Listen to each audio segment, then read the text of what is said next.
I mean, yeah, we can segue that into something. Yeah, that's a good way to start. Yeah, I mean, and it's great because you very rarely have any white plaid. You don't have to worry about is it Labor Day yet. So that's good too. Yeah, I mean, say what? Well, I think we're live. Yes, we are.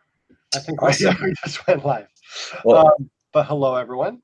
Welcome back to Skeptic, and welcome back, Jim Majors. This is your second time on my nice small channel here. So thank you. Yeah. Thank you for having me. Yeah, absolutely. We had a really fun conversation last time with your atheist flashback. Yeah, I've been telling everybody since then. I'm like, hey, you guys would never guess what I did. I prayed. And I had to tell everybody, like, you got to go and check this. And they're like, no, you didn't pray. And I was like, I did. And they're like, well, you weren't sincere about it. And I was like, I was pretty freaking sincere. Yeah, that was a heartfelt prayer. I felt an amen right here. You felt it in your heart. I felt it in my ass area. Honesty. Hello, chat. Welcome. Thanks for coming. Share the link out because we're gonna have a nice, fun conversation. Yep. If you're here, you're cool. So all 5 of you guys, keep it coming. That's right. Cool Kids Club right here. So, yeah. And while you're at it, like this stuff because liking videos is cool. Please do. That's what all the cool kids are doing, and I want you to be a cool kid. Yeah, absolutely. I mean, you do want to stay with us, right? Yeah. Everyone, again, sorry about the traffic. I'm in my living room, but I hear the traffic in my bedroom too. There's really no good place to go to set up my new setup here. Again, welcome back to Majors. I named this Major Conversations. I hope you don't mind the pun. Wah, wah, wah. No, I love it. Awesome. We didn't really plan too much to talk about today. We have a few topics lined up, and I think they're going to make for really good conversation. We can go ahead and start with the first one. I think it might be best. Sure. I get to refresh my memory. I forgot. No, that's fine. That's cool. It's moral superiority of secularism. Oh yeah. So yeah, I mean, this is just something that I actually debated on recently on whether religion does more harm than good is what the debate was on. And I laid out what I thought was a pretty succinct argument of why religion does more harm than good. And it's I can really condense it into one simple thing. And you can ask any theist this who claims moral superiority before their God. Just ask them to name one moral action that they do that cannot also be done by secular morality, that is not also done by secular morality. Like one moral act that they do that we are incapable of. And I have yet to find an answer outside of faith. That's and that's about it if you think about it. And I made what I thought was a pretty good analogy. I said that using religion as a source of your morality is like having an ashtray installed on your motorcycle. It has utility, it works, but it's totally unnecessary. And believe it or not, you can smoke on a motorcycle without an ashtray, and perks. You don't have to explain to anybody why you look stupid with an ashtray. It's just it's unnecessary. Yeah, it's absolutely unnecessary. And I do want to push back just a little bit and say, hey, I mean, I have faith. I mean, it's not in God's, but like I'm a pretty soft-hearted humanist, and sometimes I wonder why I believe in humans at all. Sometimes. Sure. Well, how do you differentiate faith and hope? Because to me, hope and faith are different in that with faith you don't have any evidence for your belief, for your desire, but rather with hope you have some sort of a probability that's greater than 0.1%. and that and it's based on priori knowledge, sure, and it's based on your own personal epistemology, but it to me, when you hope something, it's because you know that it's possible, that you've seen it happen, and that while it may be likely, may not be likely, but you know that there's a chance. Whereas with faith, it's just like, well, I hope somebody catches me when I jump off this cliff. It's, what are the odds of that happening? Not great, I don't think. Right. So, what are the odds, you think, of humanity progressing into the direction that you desire? I think it's a solid 65%. Solid See, 65. so I mean, I would never tell you how to dictate it, but I would say that you have hope instead of faith, because you have evidence that that's possible. And 64%, that's a very strong percentage. And I would agree with you. I think that's something that is conflated very often: hope and faith, and also hope Sure. and belief, or faith and belief, and faith in almost any other word. Um, Right. I've watched Yeah, I enough. mean, isn't that crazy how belief has almost become a dirty word to the non-belief community? Yes, and also for the Christian community, I think sometimes it's just like, oh well, you guys believe in science. So I'm like, okay, now you're holding it up on your side, but on our side, you're using that as a put down. I'd like. Sure, but in response to them, what do we usually say? We usually say, no, we accept the theory, we accept the evidence, but they can turn right around and say, well, I don't believe in God. I accept the evidence. I accept the whatever justification they have, whatever personal justification. Right, and I think more than anything, it's most important to say what you mean when you're using these terms. It's kind of like when you're talking to Steve McRae. When you're an atheist, you got to know what kind of atheist you are, right? I was waiting on it. I knew it was coming up. Of course, of course. Um, Yeah, but and you're absolutely right. You can't walk into a daycare talking about like nuclear fission. It's just they're not going to get it. And you have to, and as much as I love Steve, one of his downfalls is that he can only dumb things down so much, and he's told me as much, that he can only dumb things down so much, and I understand that, but there are laymen below that standard that he set, that margin that he can't pass for whatever reason, but that doesn't mean that we don't need to be reaching those people as well. yeah, exactly. And I think him and I have talked about this multiple times, and I think that he's absolutely right. Like his definition is a definition of atheism. It's and it's like Sure. the first one, but and he says it himself. What you're referring to is colloquial atheism or whatever. I'm like, Yes. right, but we still call it atheism. So like, accept people for like for the label that they're giving themselves. I even have Right. a video on my channel just titled like labels or something like that, because I think Sure. they help as much as they hurt. Right. Well, Because it's, to me, it's no different than purposefully dead naming somebody, or using a pronoun that somebody doesn't want to use. It's just, you're just kind of doing it to be a dick. Like, everybody here knows what's going on. Everybody knows what I'm talking about, but you're just being a dick. yes, it's And yeah, it's important, especially with a colloquial use. Whenever somebody like Steve McRae comes into the argument, whenever he uses the word atheist just in a conversation, everybody knows what he's talking about, even though he is talking about a specific part of non-belief, a specific subset of non-belief. But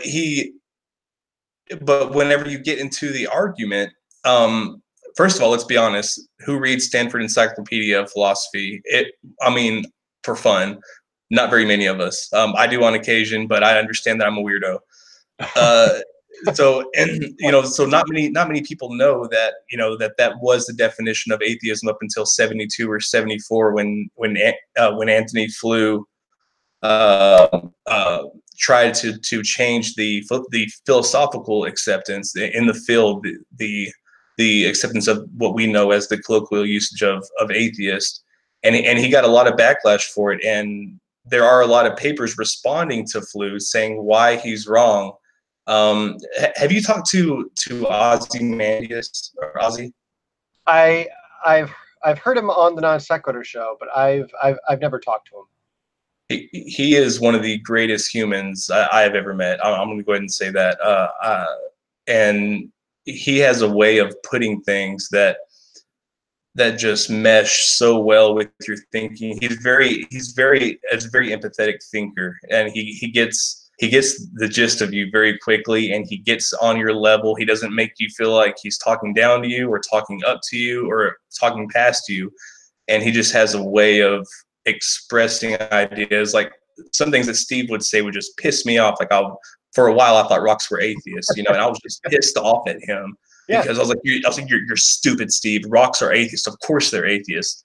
And then I had a conversation with Ozzy, and then after I think it was about 3 hours, it was only about an hour into it, I realized I was wrong. But at the end of that conversation, it's like, oh, that was great.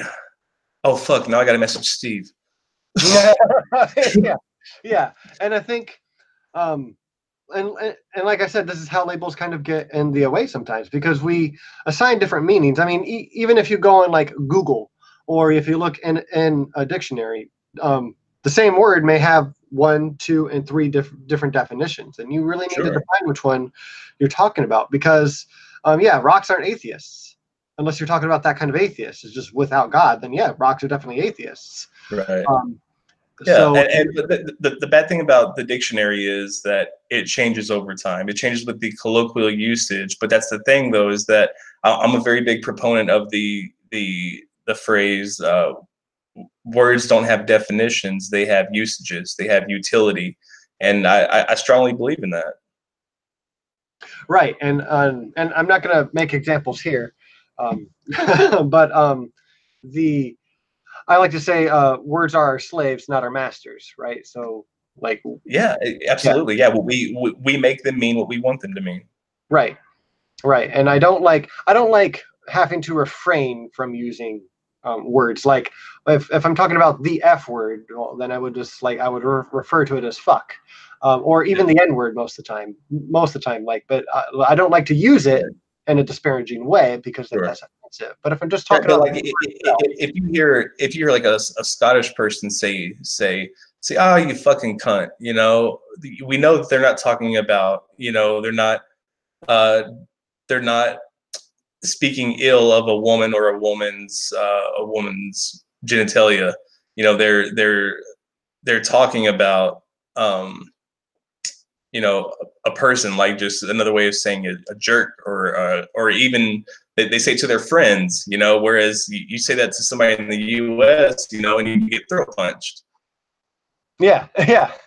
And I mean, like I said, I think that some words, because Mrs. Snarky said that some words should not be said, they're just awful, and I agree to some point, because I think that there's some words you probably shouldn't say to try to offend someone. But if you're I can only think of one word. Say what? I can only think of one. Voldemort. Oh shit. Oh fuck, god damn it. End stream. Fuck. Let's go. Demonetized. Demonetized. But yeah, it's because I really try to hold to the philosophy of words are slaves, not our masters. But then if you say that, you still need to watch what you're saying to people, because if you want to have friends and not alienate people, then right? Because while it's going to sound awful, but I'm going to use your analogy. We all have slaves that look alike, but that have different tasks. Yes. Wow. Okay.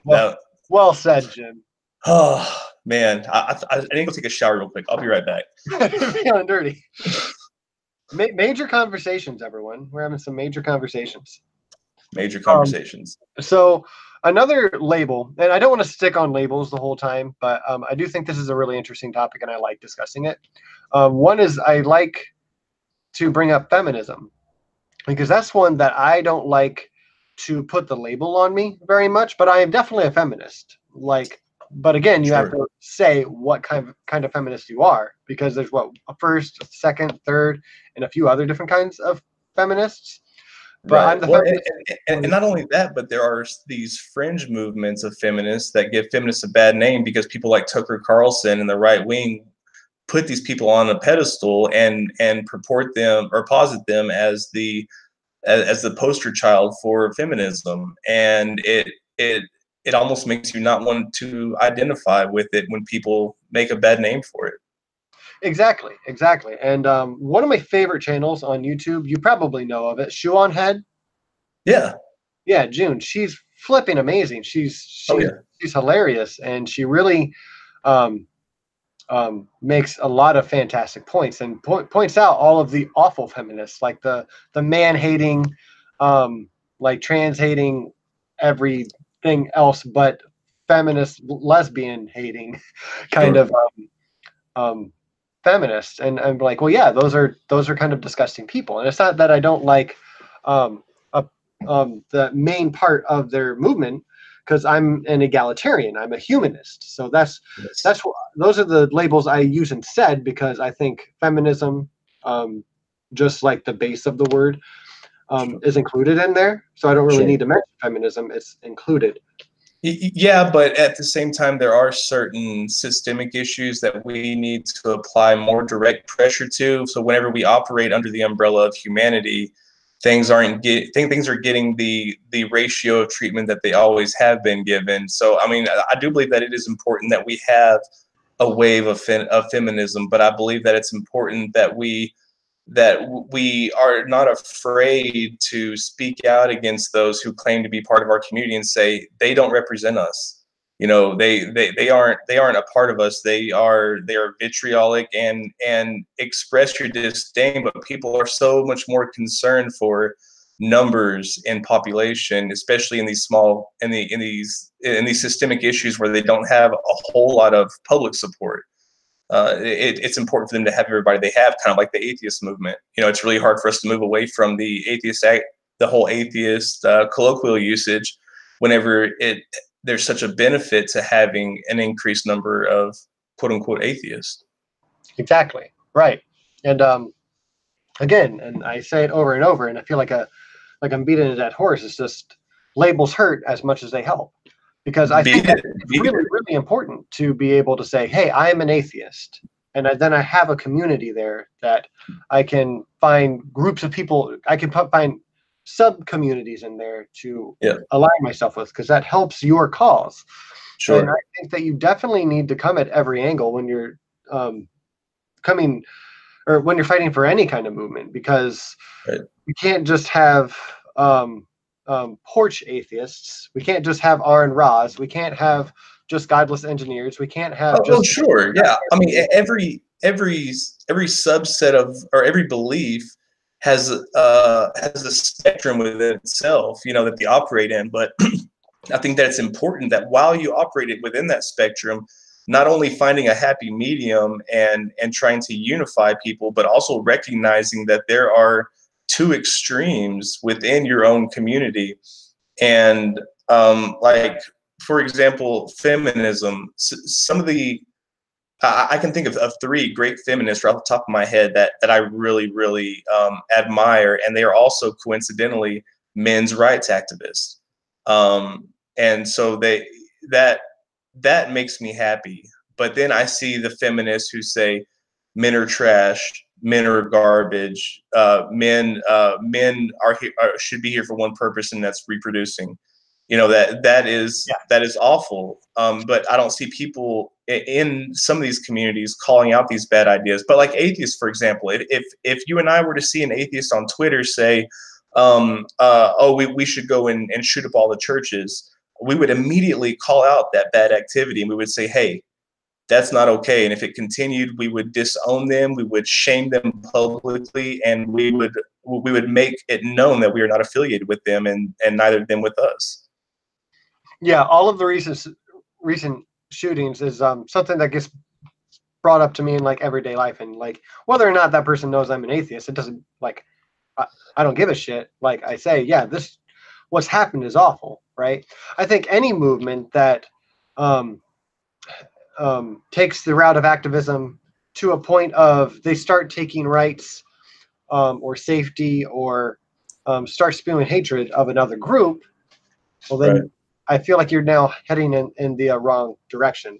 I still claim that I am an anti-theist, but I oppose those ideas, not the people themselves. Like Westboro Of course. Baptist Church people, they have very disgusting beliefs, and it makes them nasty people.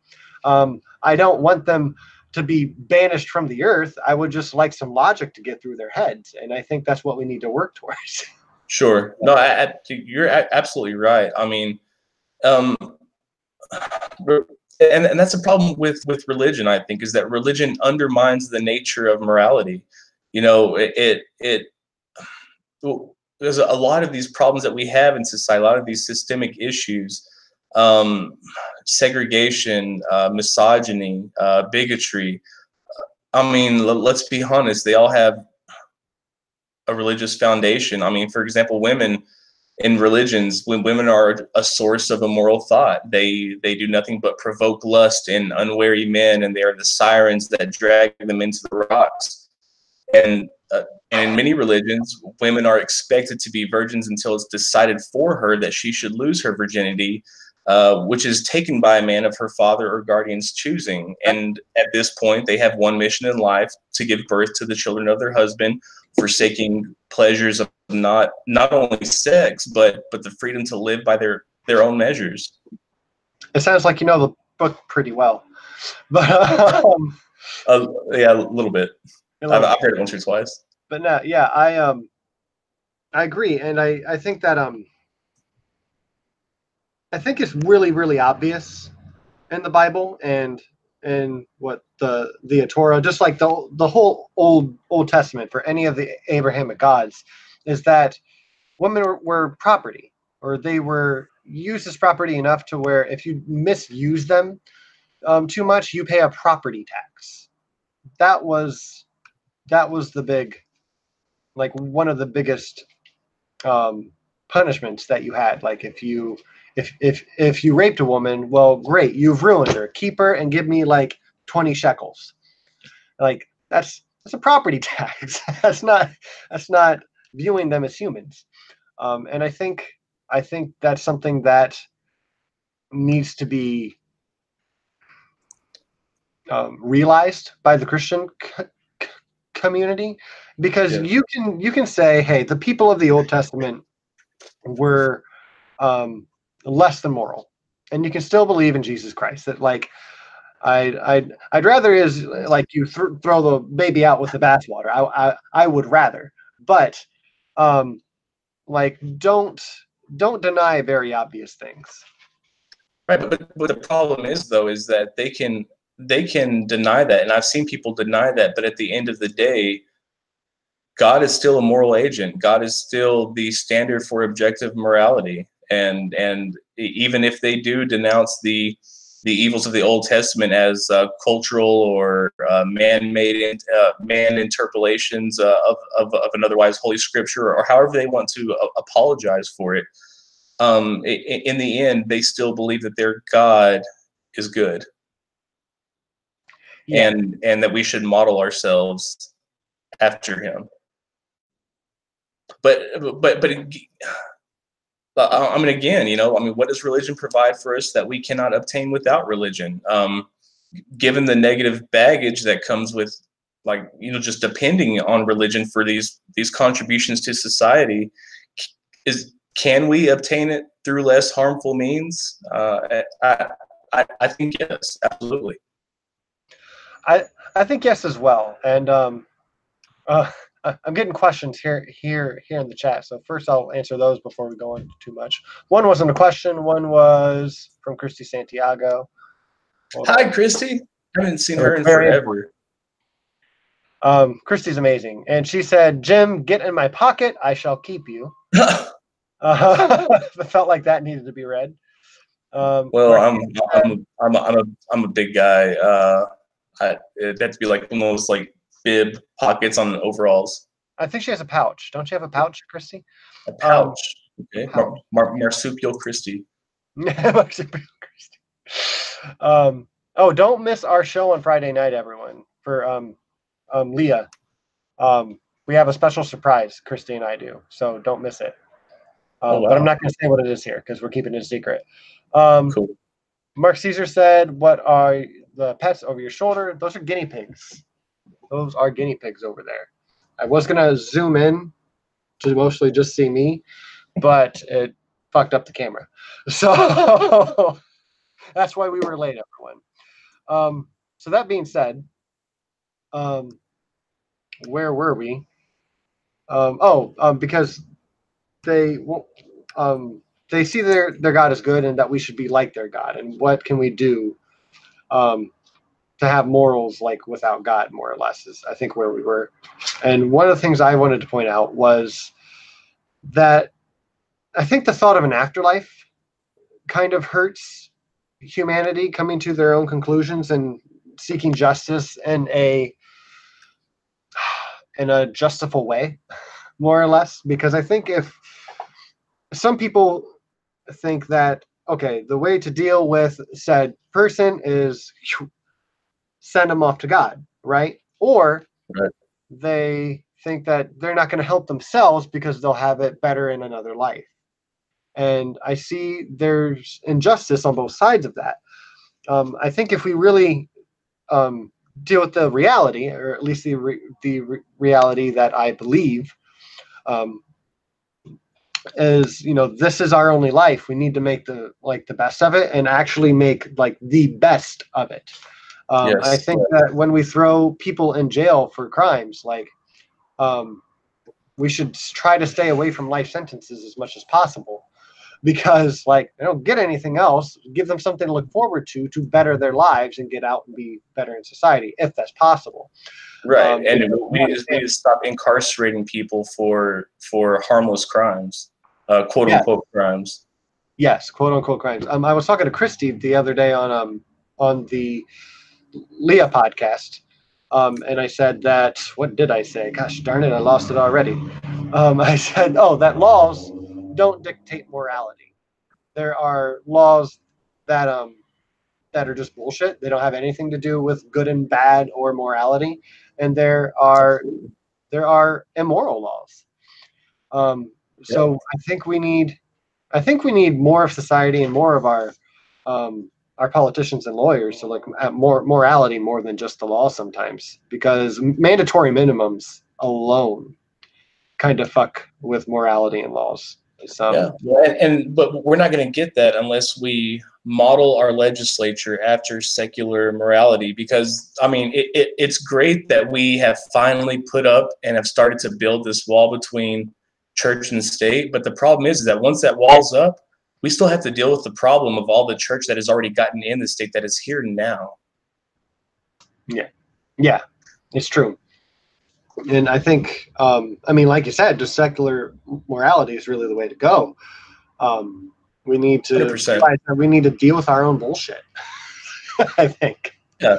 I mean, and there are some people out there who are like, oh, my religion's not harmful. My religion's not hurting anybody because I just believe in Jesus. And it's something that I'm begging the question. But religion has the potential to be harmless given the right variables and doctrine. That's the problem.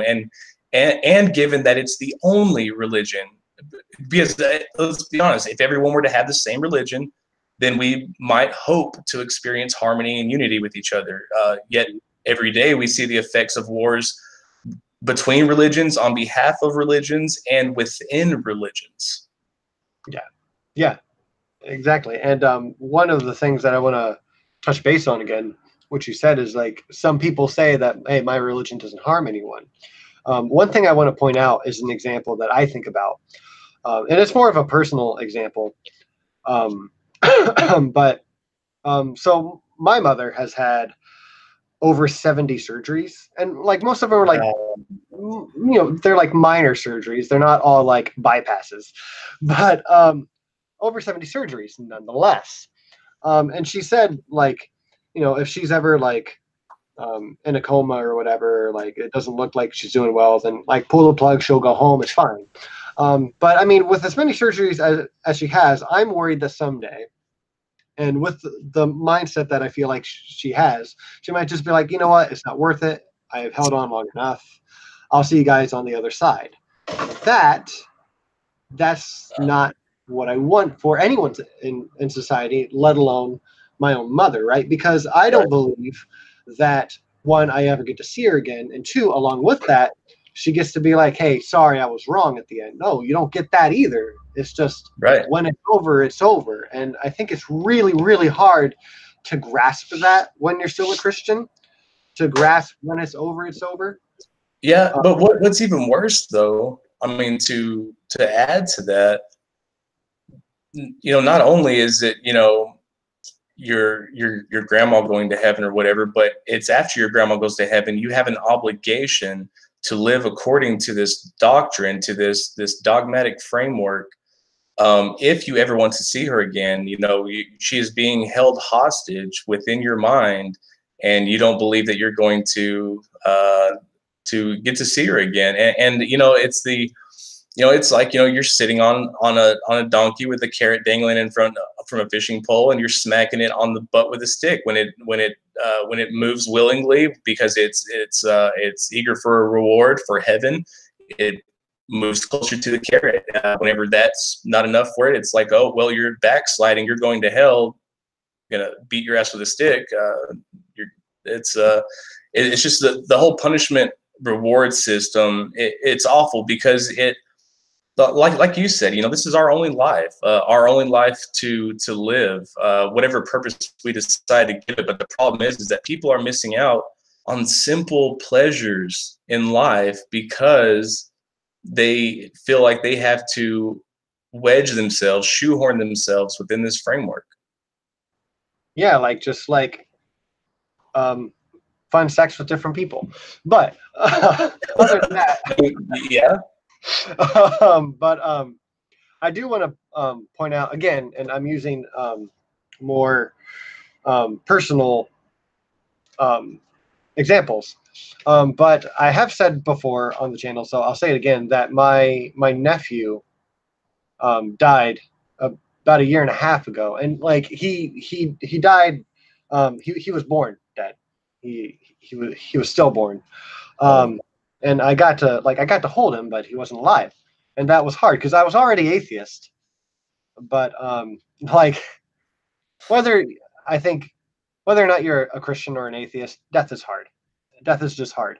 What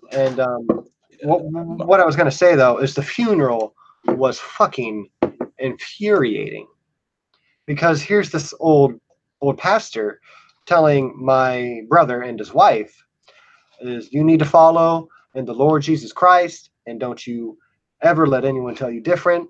Don't let anyone misguide you. You got to follow in his very footsteps, or you will never see your baby boy again. I'm like, dude, I'm gonna fucking kill you where you stand.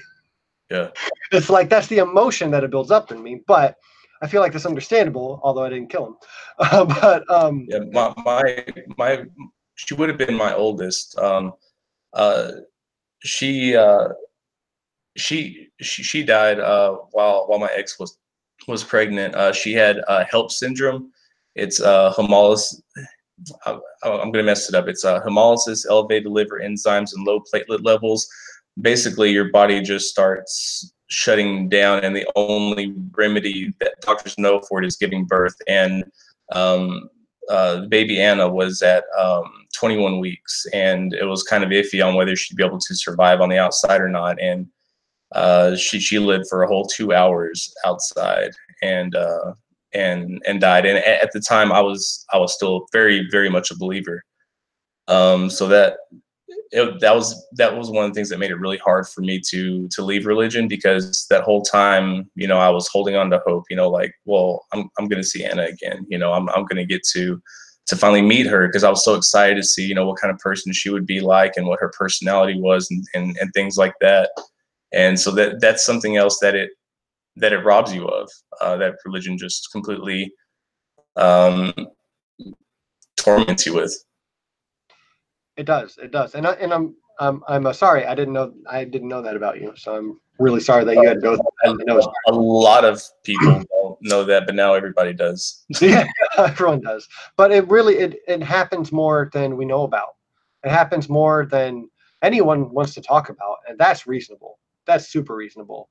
I have a friend at work who's going through that right now, but they're only like 5 or 6 weeks in. My wife and I went through something similar. I think we were around 16, 18 weeks, something like that, and we just had to have an abortion because the baby just stopped growing, and the doctor said, "I can't tell you to get an abortion. I can't tell you to get an abortion."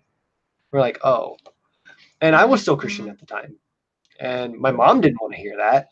Um, this stuff happens more than you think, and that doesn't disprove God, right? But also No, but does it make does it prove that class. he's not anti-abortion. Right, absolutely. Because when he leaves you no choice, or like because you can't carry a dead baby to term. Right. Well, and I That's mean, let's talk psychological. about I mean, we also talk about the miscarriage rate. Yeah, the miscarriage rate is over 20%, and that's just for known pregnancies. It's Right. Exactly. I mean, there are many pregnancies that go unknown that just don't develop past 3 or 4 weeks. right, and people just think, or I mean, I guess women just think that their period is late, right? But we have no idea how many of those are miscarriages, except many of them are. So it really it's something that I think we don't really talk enough about, because I know a lot of people don't talk about it, because who wants to? Who wants to? It's a really Well, hard thing to sure. go through. Well, I mean, Uh, just because we don't believe in an afterlife doesn't mean that we don't that grief doesn't make us uncomfortable. That death doesn't scare us. right, exactly. And one of the things I really hate, I guess bringing it back to where we just were, what makes it harmful, even if it's just belief in an afterlife. When you lose that belief in an afterlife alone, I feel like you have to go through those deaths again. It's just like, oh God, no, they're really dead. They're really gone. And I've had to go through that. Yeah. Um, And what's worse is every time you pray for it, every every time time. you pray about it, you're reliving it. Yeah, every single time. And there's just I don't feel like you get real healing. You don't really start to be able to work um, towards a better, healthier goal. Yeah, you never feel any better about it. No, no, no, you don't. Um, and I do believe every day gets easier, but that doesn't mean you ever get to a Yes. baseline easy, right? So, but I think But it's a really I important mean, thing. for me, it's gotten easier after I came out of the closet, Yeah, after I became an atheist, because I'm not obligated to dwell on that. I'm not. It was something it was really hard to come to terms with, that I would never meet her, but at the same time, it made it easier that I had never met her. Although all that hope building up to it and anticipation, did make it really difficult, and I definitely broke down, and tears were definitely shed over just that. But yeah, and things like my grandpa, people that I spent my life with, and it's just but it gets easier, because you can because you know that this is your one life, and that if they were here, they would not want you to be spending your time dwelling on that, and that's something that religious people say, that I still say. They say, well, if he was here, he wouldn't want you doing that, and that's absolutely true in the case of my grandpa. right, He would not want me just like boohooing and not moving on with my life. right, exactly, exactly. And I mean, like, I'm not talking myself up at all. I'm not plugging because I don't even have it online. But like, I even wrote a song about that, more or less. And when I was still Christian, it's just like, hey, like, um, I understand that this is like a time for mourning, but like, be around people. Don't let it just destroy you, because death is hard for everyone. Death is hard for everyone. And um, looking at it from the person who's deceased, they don't want you to dwell on it. Not because like it's not important. It's just because we don't want each other to hurt, um, as Right. friends and family and as a society. Which I would say is very moral. I would say so too. I would say so too. So, but yeah, I think we've pretty well covered that whole area and how um, I think just belief in something that isn't true um, has immoral implications to it, or Yeah, just harmful at least. right. So that's that there. How do you address the people who claim that their God is a moral agent? What is your personal argument for that? That's a good question. I think this conversation really is one of them. This is one of them where I think that um, just death, more or less, and like young deaths. Like why? There's no reason. Like if he doesn't want them to have a life here on Earth, why put them in a body to die at a young age? Because that just hurts everyone around them, right? That's not a test, or at least not a good one. Yeah. So, Um, so basically, like the problem of evil. the problem of evil, exactly, and then also the original sin. I think that's Yeah. a really good example to bring up. It's just like, oh, they committed this immoral act. Well, they didn't know any better. They ate from the tree of knowledge of good and evil. Sure. Well, and let's just say that they did know better. Let's just say that they did. Is it moral to visit a generational curse upon hundreds of generations of people who did not even know these people, nor are they responsible for their actions? Do And we imprison the son for the crimes of the father? right, and as I said earlier, I think we should stay away from life sentences as much as possible. So And that's generational, what original sin is. It is very much a life sentence for every living being, according to Christianity. it is. So I really think I think those right there are pretty solid arguments. There are more, obviously. I think Sure. slavery in the Bible, and then just the genocide that God brings down with His wrath. I Right. think those are pretty solid. At least, if they want to argue against it, that's fine. But I feel like it should at least apply some cognitive dissonance at the very Yeah. least. It's just I like, mean, oh, I would like to know how these people know that their God is moral in the first place. Because, I mean, what standards are they operating from in order to know that their God is a good God? Like, by what measure do they discern whether their God is worthy of you trusting him as the arbiter of morality and an aspiring model of ethical behavior? yeah, I don't know. I think it's just a presupposition, really. I think I went through it when I learned more about astronomy and how we know how fast light is and how big the universe is and how the universe was made and how And that planets there's laws that you can't break. yeah, there's laws you can't break. When I learned more about science, I'm just like, oh, okay, then so what is God if he exists? And that's the problem. The Right. problem is when we have any cognitive dissonance, we say, okay, what is God if he exists? Because we're still assuming he exists, even though he's kind of been debunked in our heads, Sure. at least scripturally, right? And Right. Well, I think over the years, mankind's description of God or the creator or a supreme being, the definition has gotten smaller and smaller. Because, I mean, at one time, we found it necessary to bridge these rather large gaps in our understanding of how the world works. And at one time, we explained that with religion. We filled those chasms that tortured our evolutionary ancestors. And any true scientific claim that's been made by religion was already was either already common knowledge or it has to be interpreted from the text in a way to synchronize or harmonize with modern science. So I mean, it was just our way of explaining things. So I mean, as our understanding of the way things work, progressed, those gaps got smaller and smaller, and there's no need for a bridge. It's just the crack that breaks your mother's back. You can just step right over it. yeah, exactly. Sorry, I hit no video instead of the stop muting me. Oh, sorry. So, I mean, it's not necessary to bridge these gaps because the gaps are minuscule and meaningless. Yeah, it's, as you said, it's just not, it's not needed. It's not worth it. You don't need to ask yourself, okay, if he's real, what is he? You know, because we can come up with these grand ideas that are infallible, and Yeah, until you learn anything about logic, that seems completely reasonable.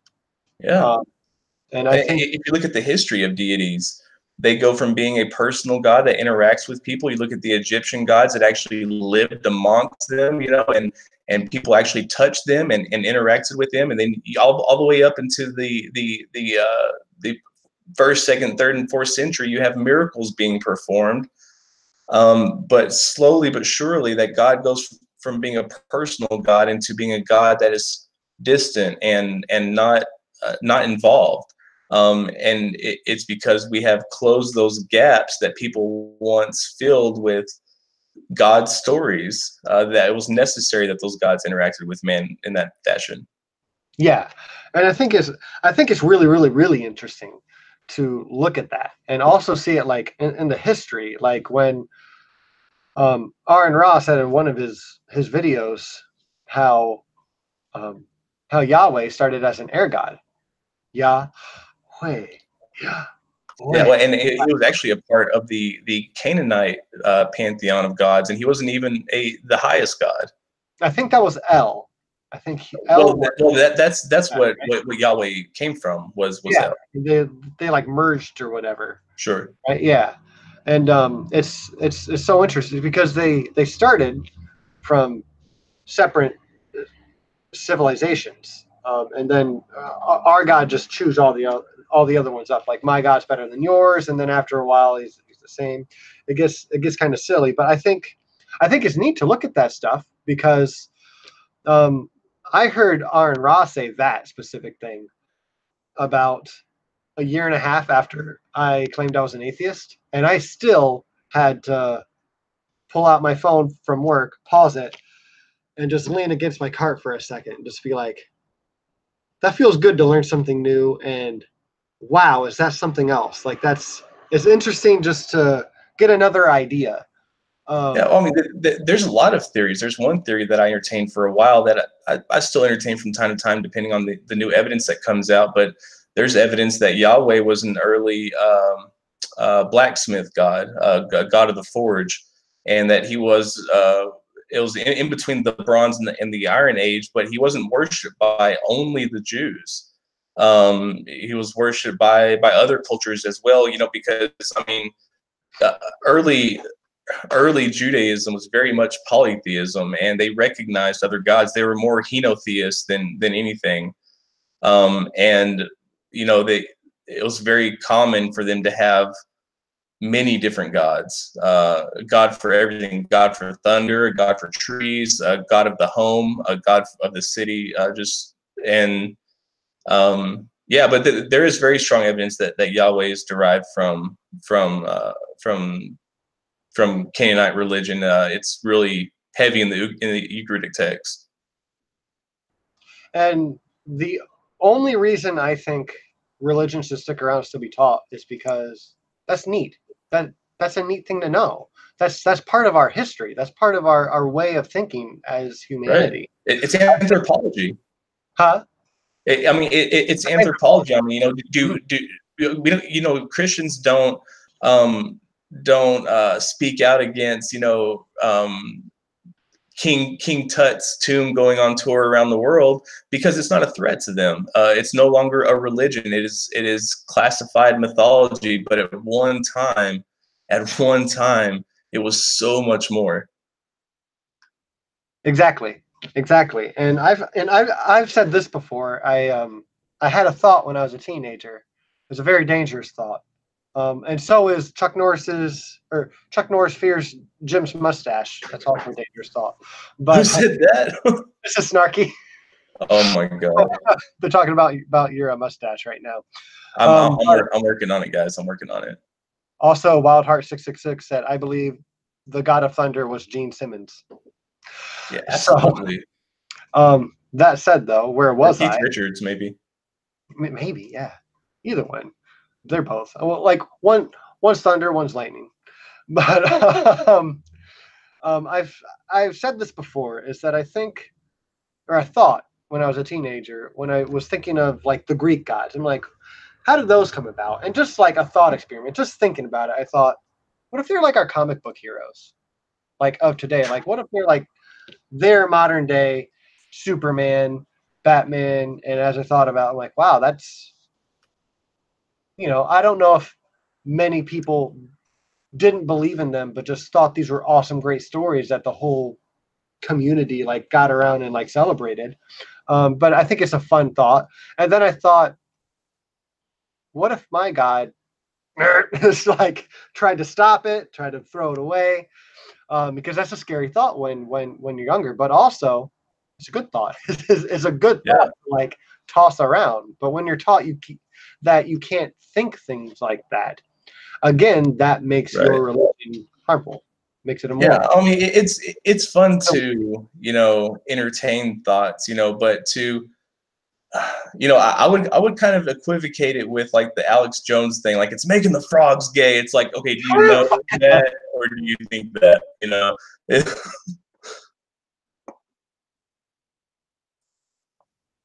What now? I didn't mean to cut you off. Oh no, am I muted? No, I can still hear you. Oh no, I no, didn't think you were not talking. I'm sorry. oh no, that was it. Okay. Yeah. Like I don't want to talk about Alex Jones too much, but yeah, it's Heard just that. um, un unevidence based beliefs like that just aren't good for anyone.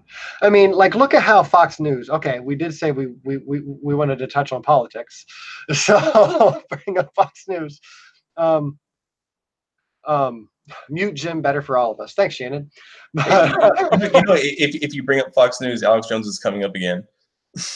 Yeah. I mean, we can't help it, but Christy and I think both recently looked at just how Fox viewers view politics and view any policies at all. It's like 80% of just those viewers, 80% of those viewers agree with Fox and then disagree with the rest of the world. And it's just Fox and anyone who's like associated, like Alex Jones and like what's Ben Shapiro's? Is that Daily? That's not Daily Caller. I can't remember what his is. But What's his name again? Ben Shapiro. Oh, is it the something report? I don't know. I can't remember. I know Christy's about to put it down here in the chat, though, Christy. But yeah. Somebody's Googling it. My point is that The Daily Wire. the Daily Wire. That's it. Yeah. Thank you, Shannon. That was a Shannon McFlurry face. Shannon McFlurry face. Yeah. You're gonna have to change your Twitter name now, Shannon McFlurry face. Yeah. The issue with these news programs is that they push a narrative, but how do they push a narrative? They only take specific facts, or they only take half truths, right? And they give those to the public as the whole truth. And I think that's kind of what religion does. And I think Ben Shapiro is a really good example. Is that's how he kind of takes all of his arguments. He takes a half truth and he holds on to that half truth really hard. Like, hey, you're not wrong, except you're missing a couple things. Right. Well, and the problem is that they're doing it willfully. They know that they are not giving the full message, and they're sincerely just selling this false narrative. Yeah, and that's a problem with having money in politics and any big corporation funding your news program. Even like what was it, Greenpeace? I watched Cowspiracy, and I don't know Oh yeah, how accurate it was. I think they had a lot of really good points, But Yeah, it was kind of awful, and so was rotten. As a farmer, they both had a lot of bad points. They did have some accurate points, but for the most part, it was sensationalized over a few, accounts.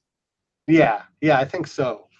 But it did look like when a corporation sees that an idea will harm it, whether it's true or false, they will shy away or try to block that idea with any cost like necessary. Like, I mean, we see this with gas companies, so they don't want us to like deal with global warming, at least with the gasoline problem. If you look at Cowspiracy, if you look at um, the agriculture side of things, they don't want to do too much with lowering how much they manufacture cows, right? Because methane really does warm. I think it said 20 times more than carbon, but I think it's actually 16 times more, which is still a lot. That's still Right, a and, lot. and more than even like the CFCs, I think. Yeah, the CFC. I can't But remember. chlorofluorocarbons. Did I Yeah, say that right? I think so. I think you did. I think you did. I'm no expert. I'm a professional layman. Hello. But Ditto. Ditto. yeah. Um, but yeah, it's really easy to see, and this is why we have League of Extraordinary Atheists for Humanism, that where we cover politics, is because when um, when we have capitalism like we do, it's easy for corporations who have a lot of power to pick the most popular ideas that don't harm them and really throw Fox. those into politics. Did you say lobbyists? Fox. Fox, yes. Yeah, they just recently bought. No, I'm sorry. Disney. Disney just recently bought Fox, a bunch of Fox. Fox, 20th Century Fox. Yep. Yeah, it was the 20th century. Yeah, they Yeah. got like Family Guy, and they got like They The got Simpsons. They got all the good stuff. and they got like Sony and stuff too, right? With like Spider-Man. Yeah, right. And for the cost of like That's pretty 10, exciting. all for the cost of like 10 border walls. Oh, really? Yeah. Oh my God. So one, I'm excited Disney has that because I'm glad to have the Marvel Universe all back together. I'm excited for that, but also there's a lot of negative connotations that come from that. And I heard from a pretty right wing dude that comes and shops at the store that I work at. Like he just heard that Disney bought Fox, and it was just like, well, yeah, but it's mostly like the movies. Like they didn't buy Fox like your news network. You don't have to worry Right. about that. He's like, oh no, I'm seeing changes already, and it's gonna change little and little over time. It's not It's gonna be a the same. rainbow in the corner. It's all rainbow in the corner. Yeah, and it's so. And the issue. We're gonna have people picketing like in the streets with signs that's like, "Don't gay my fox." Okay, Fox. What does this Fox say? No, that's gay. That's gay. Oh man. But wait, does that mean that there's going to be a Guardians of the Galaxy and Star Wars crossover? I I might pray for it. Do you want to do another prayer? No, I sure don't. I can only get you pray once. That's a once a year thing, and I believe it was a month ago. So see you in 11 months. All right. I'll mark it on my calendar, and we'll have a group prayer again. Right on. We'll invite more people on though. Like we'll have like Yeah. a real good group prayer. Yeah. Where two or more gather in my name, there also I am. Yes. Just make sure you have the mustache. Oh, of course. That's where the power resides. Yes. Amen. But you mentioned the border wall. I would like to know your thoughts on the border wall. As somebody who was raised in Southwest Texas, sorry, and lived there off and on my entire life, and been all up and down the Rio Grande and New Mexico, all the parts that are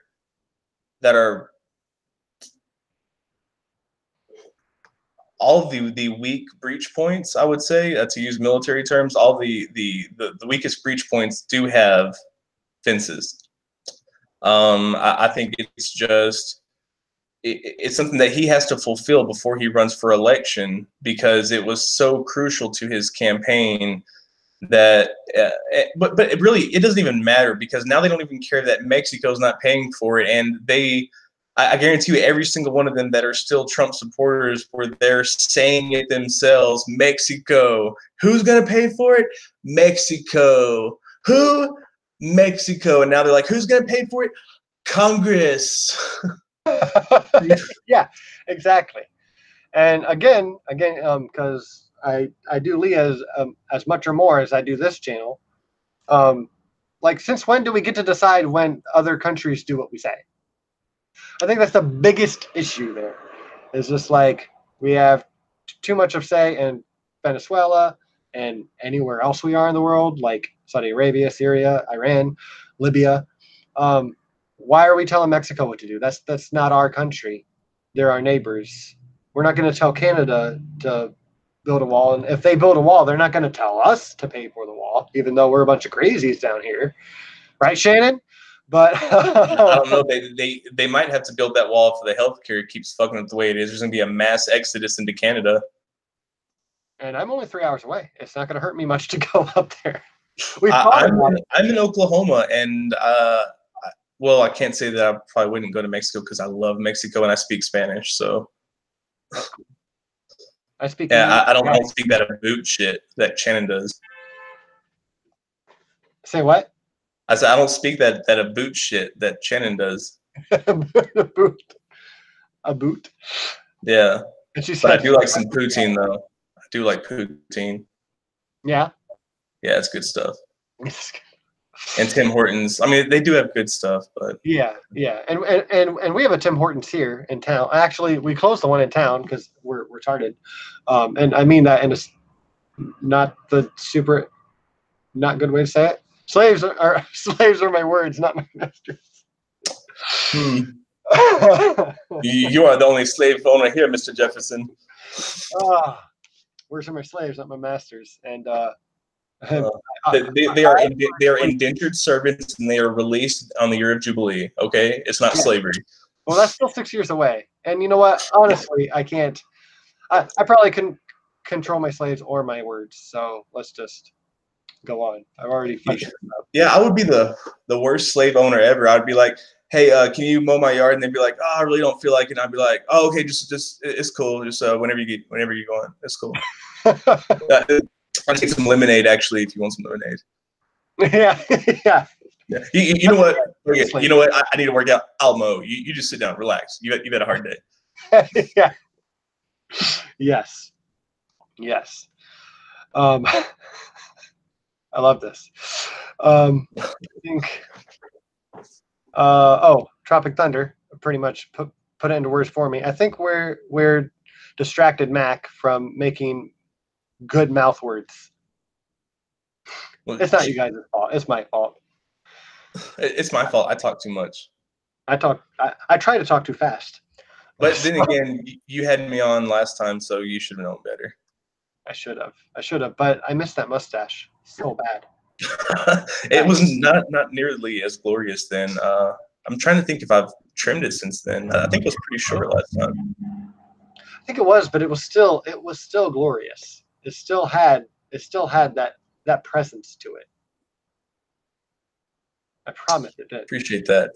I think I'm gonna go for the full what's his name? I want to say Tom Selleck. Oh, I was gonna say Captain Morgan.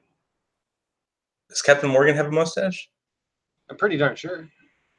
Yeah, I think it gets twirly. I just know that he has a knee. He does have a knee, and I think he uses it to play pool. Oh, I haven't seen that spin-off. I have a friend who pulls that way. But anyways. Well, we've gone through a few topics here. Do we have any questions from the chat, or is there anything else you want to talk about, Mr. Majors? Well, I mean, we were talking about, morality and religion and people, like, you know who Ocean is, right? Ocean Keltoy. Yeah. Okay, so I love the hell out of Ocean. If I could go back in time and adopt him and make him be my son, I would. That's fair. Or go forward in time and be his son. Whatever, I don't care. He's just a great guy. And I believe that his beliefs are not harmful. I don't believe that they are harmful to society, because I don't believe that pagans have any interest in implementing their ideas on a global level or on a social level, or they're not interested in fulfilling any prophecy so that they may usher in the end times. But the problem is that the overwhelming majority of religion today are the Abrahamic religions. And for those who don't know, they're named the Abrahamic religions after Abraham, our alleged forefather, who heard God tell him to kill his son, and so he tied his son up and set off to do just that. He stopped last minute, don't worry. But years later, at the very likely and totally not senile age of 99, he became the first of God's people to be circumcised. Oh, by the way, he cut off his own foreskin, and then he proceeded to carry out the command of God by circumcising his son and all 318 members of his house, including the slaves that he purchased and owned. Did I forget to mention that the first Jew, the father of Abrahamic religions, purchased and owned slaves?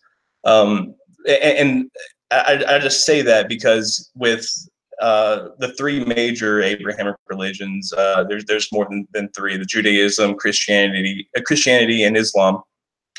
But we know today that cutting your own noodle and cutting others' noodles is not safe, and it's not necessary. Not necessary. Right, but the most egregious action in the whole Abrahamic story is the mention of slavery by the author, potentially buying and owning hundreds of humans, but not once explicitly denouncing such evil, not once. Not to mention the aforementioned non-consensual noodle cutting of these slaves.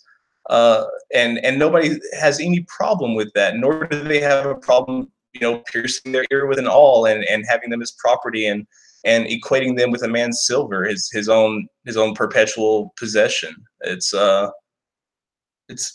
It's awful, because when religion, I'm sorry, I know I'm talking a lot, but when religion claims to be a source of objective morality, moral responsibility comes into question.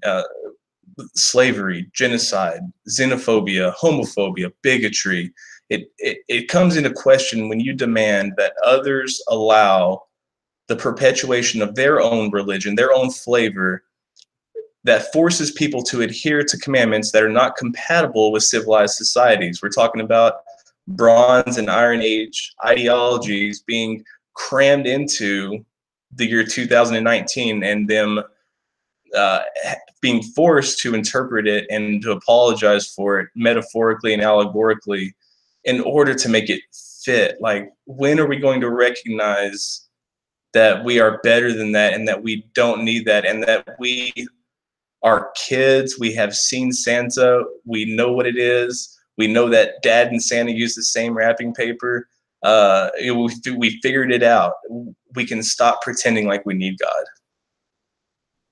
Yeah, I think so. And I think, well, I'll start from where you started. Because if Nightmare Fuel watches this, he'd crucify you for saying that Saying what? For saying that the pantheists don't really have any negative role in society. And I feel like you're right. They don't really, especially Ocean. I feel like there's some, obviously. I talked to Aaron. Darn, I forgot your last name. I forgot how to say it. I'm sorry. But she was raised a Wiccan, and she had a different god, and the way that they practiced was very harmful to their community. It was very separated from the rest of society. She wasn't really supposed to have outsider friends, and she believed the Earth was flat until 2 months before she started her channel. Yeah, but I mean, I in no way believe that the Abrahamic religions are the only harmful ones. I'm just saying that they're the most prevalent. Right. And and I think the biggest issue with religion is the belief aspect. Myself, I think it's just the belief, because like I know that Ocean has that group in Atlanta, where people come and they practice like their religions, like all together. They break into groups, and there's even some atheists who come and practice, and the pantheists who believe, they teach them the correct way to worship these said gods. And I think that's neat, because like I said, that's a part um, of our human history. That's like anthropology. That's something that we shouldn't just completely ignore. But I think it's still detrimental to believe it. I think it's really detrimental to believe in anything that you don't Sure. really have enough evidence for. Because if you put that in any other aspect of life, like politics, well, then it's not a good practice. And Right, Ocean but I mean, you're talking definitely about personal. I mean, you're talking about self harm though in that case, because I mean, in very few of those religions is there any dogmatic ideology that commands people to follow them, and that says that they are the one true God, and that if you don't believe in them, then you're going to, burn for eternity. In fact, in many ancient mythologies, and many pagan mythologies, the afterlife, it's either you go to the afterlife or you don't, and the afterlife is just a good place, and that's actually how early Jews saw it as well.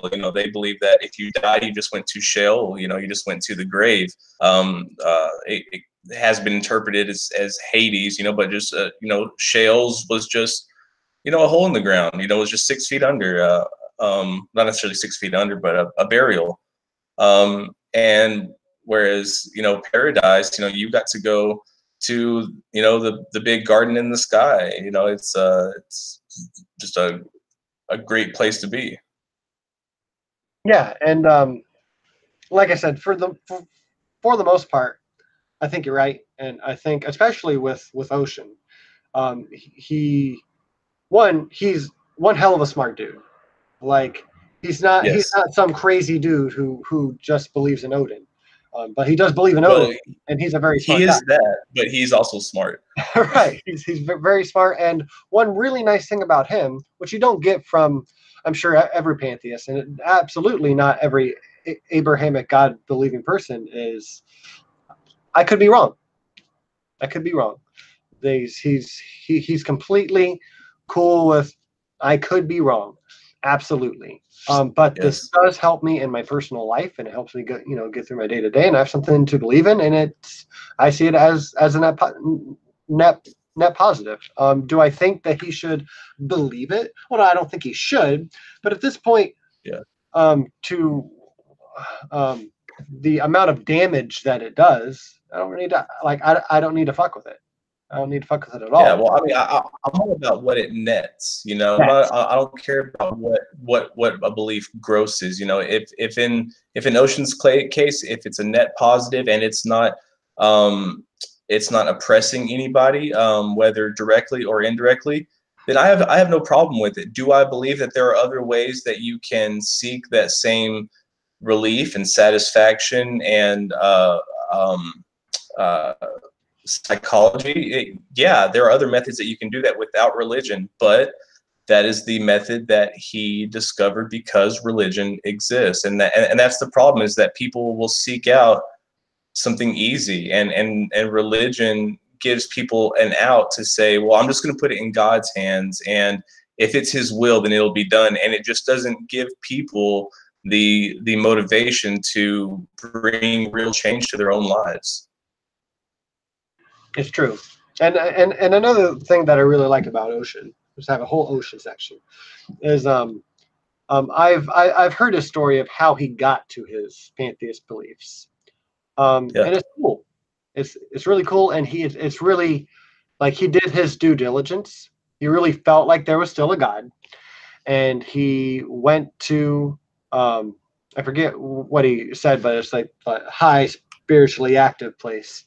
Um, and he did some research. He tried to do research and figure out what God would be connecting with him through these experiences. And again, as I don't believe in any of that, I see that he's really tried to do his work to justify his beliefs, harder than most any other theist or deist that I've ever heard of. And that's really cool, I think. Yeah, absolutely. 100%. Cool. Yeah, I mean, Ocean and I, we mesh really well. We're meeting up at Faithless Forum. I'm speaking at Dragon Con, and he's just like right down the road. We're hanging out. He's a really, really great guy, and I feel so bad for him because he is so logical. Like you say, he's willing to admit that he's wrong. That he comes off as, I guess people assume that he's a theist, and I see him getting bashed on social media left and right because of his defenses of atheists and atheist positions, and it's because he's logical, because they are logical positions. And you asked me, if I thought that it, or you kind of made it seem like you were asking if it was just religion in general that did that, or if it was just him, or if it was paganism in general. But I honestly don't see. I can't name any Christian that says, I could be wrong and mean it, and actually seek out the truth. I have heard Christians say, well, I could be wrong, but they don't test their belief. There's no litmus. They are perfectly happy believing it without it being proven. Right. And Mrs. Snarky correct me down there. Polytheist, not a pantheist. He says. Oh yeah, polytheist. Yeah, not a pantheist. Yeah, because Ocean doesn't really care where you're at. He cares where, like, how you got there. And I feel like most of us really should take that route. It's just like, okay, we care about the logic. And this is another, not really argument, I guess a view that I have. I think that, we should teach more science in high school, and we should teach it in a better way instead of just memorizing. And we should also teach philosophy. Like, we need to teach philosophy. We need to teach, because I didn't know until like a year ago that, like, there's an equation for logic. Like, yeah. And like, yeah. Wait, what? And are you talking about the syllogism or syllogism? Yeah, there's syllogisms, and then there's also for non. Oh no, I can't think. You're talking like the quadrant thing? Yeah, like the law of non-contradictory. Yeah, Steve's gonna kick my ass for not knowing this. Yeah. But I mean, I don't think that. I mean, because I feel like that we have taught philosophy in a sense. I knew who Socrates was. I knew who Plato was. I knew their arguments. I knew who Epicurus was. I knew his arguments. But and I knew science. I was taught science, but I don't think that we are taught to value science and philosophy. I don't think that we are taught, what they provide for us. Because I mean, when it comes to religion and science, they're on competing teams when it comes to the truth about us and how we got here. And the problem is that religion claims to have already completed the journey, and they have a bumper sticker saying, I've been here, and they now hold a monopoly on what the truth is.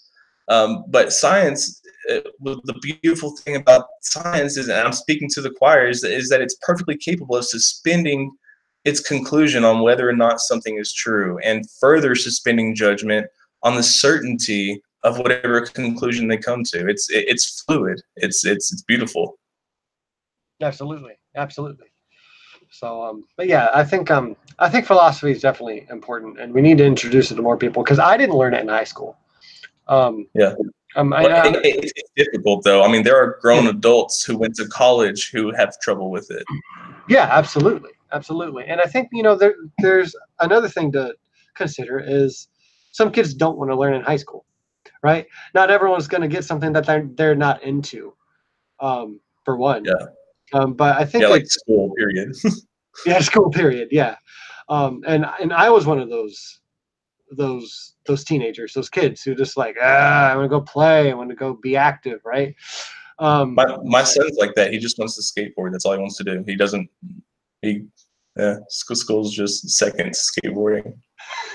Yeah, and I think seeing how that's so widespread, I think maybe we should do something as a society to adjust for that. Like colleges should be more accepting of older students, because around the time I was 26, I think, is when I really wanted to start learning shit more and really regretting not trying to get a higher education, because like I was accepted into college and I was going to go to school for like music theory. That's what I loved. I could do like I wanted to learn music theory all day. That's just like clicked with me. But one, I didn't like know enough of what I was doing, and my mentor moved away like a week after I graduated. So I'm just like, nerves. I guess I'm not going. But I didn't go for anything else. Was the problem? Nothing else seemed interesting to me enough to where if I couldn't get into the music part of the school, I'd want to do anything, and I didn't want to feel like a dumbass. And then 8 years later, I want to learn everything. But we don't have a society in which you can do that very well. I mean, and it sucks. I mean, it sucks because like when I was a teenager, when I was 17, you know, I knew what was coming, and my parents had just divorced, and I was living with my aunt, and I had already been working for 4 years, you know, and it was just I knew I had to do something. I couldn't afford college. I came from a little podunk West Texas high school that I only went to for 1 year. So I mean, it's not like I had any, you know, great accreditations or whatever. So I mean, I had to go to the military, you know, and that was and I think that's a big problem, is that education is not accessible for those who truly need it. And then you have people who now in the news we're finding out that people are paying people to take entry tests for their kids. And it's just such a slap in the face to everybody, including myself, who so just aches for education but can't reach it. Yeah, and I think this kind of goes back a little bit to two things, if I can remember both by the time I get done with the first one. Is I said earlier, it's really important for like our community and like the atheist community in general to come at it from all sides, including how the Non Sequitur show does things. They have so many PhDs on the show for debates. It's amazing. And then just to do presentations. I've learned so much from that channel. It's amazing. And not only that channel, there's other science channels too. But I've become friends with a lot of these people. I have private conversations with PhDs now, and I mean people who challenge me, you know, because for the longest time I thought I was a Hebrew and Greek authority, and while I've had pretty good compliments on my Hebrew and Greek, there are some people that I talk to and they just blow my freaking mind, man. And I'm just like, wow, like I should be embarrassed, but I am so grateful for this experience. Yeah, and I love being proved wrong now. Like, whenever I'm faced with like a new political view, even sometimes it's like I try to be open about it. Like I know a certain amount of facts, and I'm just like, all right. I mean, and I know how to fact check enough now to where I can call bullshit if I go and check whatever anyone's handing me. But I always try to come about it with their coming at me honestly. And also just trying to learn, like go out and learn new things, because there's so many sources online now. We have Brief Brain Facts is an amazing channel. We just had her on our other show. We have the Non Sequitur show, who has just a plethora of educational topics in a entertaining way. And then we have we have Godless Engineer. We have Just Maddie covering SJW topics. We have Rationality Rules. That's probably the best philosophy channel, in my opinion. I Which one? Rationality Rules, Stephen Woodford. I want to check them out. I haven't checked them out yet. Gotcha. Yeah, check him out. He'll be at Faithless Forum, and I am Rationality Rules. utterly depressed. I got to meet. I had brunch with Dan from Objectively Dan, or Oh, cool. Truth Wanted. He's a great guy, and got to meet Thomas Westbrook and several other awesome YouTubers that I can't wait to see again at Faithless Forum. Yeah, I planned on going, but I can't. I had to get I had to get a new computer so I could keep my live streams going because our other one broke. The screen broke pretty bad, and we were gonna build one anyways. So we built a new computer, and then we were out because we got a lower tax return this year. Thanks, Trump. But also, like, right. I think there's a lot that plays into it. But yeah, we were out of money, and then by the time I got another check, I'm just like, should I do it? And then tickets ran out, so the choice was kind of made for me. And I wasn't invited on any panels or anything. Like, I'm not a very big YouTuber. Yeah. Like, no one's coming to see me at this point. I'm still going to see everyone else. Next year, man. Next year. That's my plan. That's the plan for Leah too, because Christy can't make it and Notch is in Australia. So I really want to make sure I'm at least there to represent the League of Extraordinary Atheists for Humanism. And that's probably my plan too. I'm going to be launching in the next week. I don't plan on getting big by Faithless Forum. No, but are you launching like your new channel next week then? Yeah. Yeah. Awesome. Yeah, it's just biblical scholarship, original content. Not. I don't think I'm going to do any response videos or anything like that.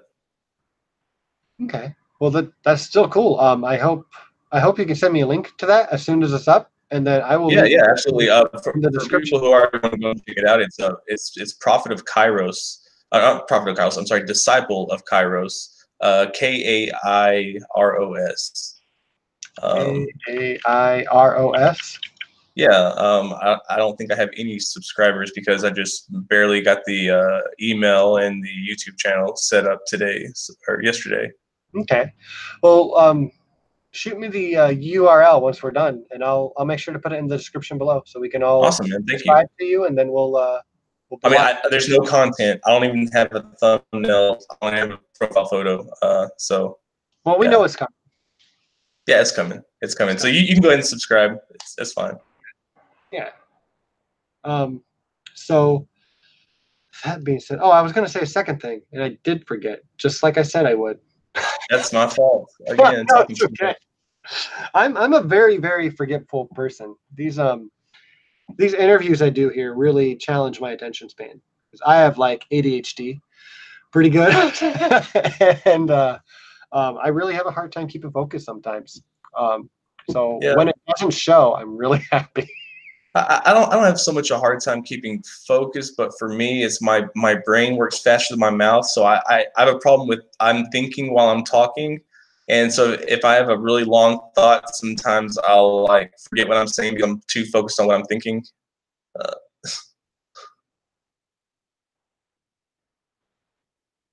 Yeah, I'm the same way. I get and like a lot of times if I'm looking at the live chat or I'm just listening to you, I'll just forget what I was going to say. It's just either way. Sometimes it doesn't work. I used to have, back when I started, I had someone just in the stream with us watching the live chat for me in case I had questions, so I didn't have to look at it at all. And then I've also had like Word documents up so I can type in my idea real quick. Just like make a keyword. I'm like, oh, that's it. That's what I want to talk about. I got it. Keywords. Now I've got the clickiest keyboard now. It's distracting to everyone else, so I don't do that anymore either. But anyways, I don't think what I was going to say was super important to. I mean, it's not going to add much to what we've covered already. But yeah. I am going to miss Faithless Forum. I hope everyone tunes in because I know last year they had a live stream afterwards. So I'm hoping they do the same thing then. If not live stream from anyone during, I know a lot of people will be watching. I know I will if it's live streamed. I actually think it is going to be live streamed. That's what I heard. Awesome. That would be really cool. That'd be really cool for everyone. And I will most definitely be there next year. So I'm counting on that. Awesome, man. Yeah, we're. I mean, I hate that you're not gonna be able to make it this year. I kind of want to see if we can get you down there. That's how far are you? Were you flying or driving? I would have to fly probably. It's like a 29-hour drive. I'm up the northern part of Ohio. I drove 7 hours last weekend down to Atheist Day in Austin. Oh, cool. Yeah, that was craziness. Yeah, Thomas Bear put that on, right? It was ACA, Atheist Community of Austin. It was Eric Murphy and Jamie Boone. Okay. Yeah. And I saw that Aaron Ra was there, and yeah, Aaron Ross, Seth Andrews. Tracy Harris, Reggie Beloved from Haitian Atheist. Objectively Dan, Genetically Modified Skeptic. I can't remember who else, but they're all great guys. Awesome. And since you said that you haven't checked out Rationality Rules yet, that's Stephen Woodford. He does the Here and How podcast with Thomas Westbrook and Rachel Oakes. Yep. If anyone hasn't checked out Rationality Rules, Stephen Woodford, he's really amazing. He breaks everything down in a really philosophical way. He uses syllogisms. He breaks down his opponent's arguments into syllogisms, and he lays out, like, he has little logical fallacy cards he puts up on the screen for when they commit any logical fallacy, and he's even making a game for it right now, which I've ordered. That Kickstart ends in like 3 days, but it's linked on his channel if anyone's interested. It's a really cool card game that's based off logical fallacies and reason. It's he's a real bright kid. Check that out. Yeah, it's worth it. I just posted in the live chat. I accidentally posted underneath Disciple of Kairos, but I posted the channel link. I think that's the channel link. Mark Cedar's my first sub. That's what's up, man. An AF4. What? Yeah. Hit the little bell so I know. You guys are awesome. Now I don't know how to get back to I feel really bad that there's literally nothing there. Like, they're like, what is it's just like ghost town. You know, don't feel bad, because you remember what Shanna Q did? No, I don't. She oh yeah, I do. She had like 1,000 subs before she had any content, right? Yeah, and then she started making content, and she was over 1,100 by the time she posted her first video. Redonkulous. But that's what you get when you go on everyone else's channel and like make good arguments and have a fun personality like that. Well, and that's what you get when you take your sweet pimp time making videos. That's right. Shannon and I give each other crap all the time. It's in good nature. Yeah. She knows. She gets a lot of shit. Yeah, she knows. She appreciates like the fun, playful shit. Right. Well, I mean, as a KKK member, you know, Shannon can take a joke. Yeah.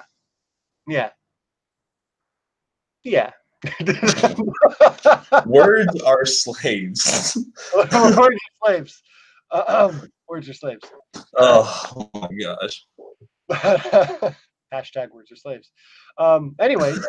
Yeah, can we not get that trending? At Jim Majors. Hashtag no. Hashtag what's your favorite slave?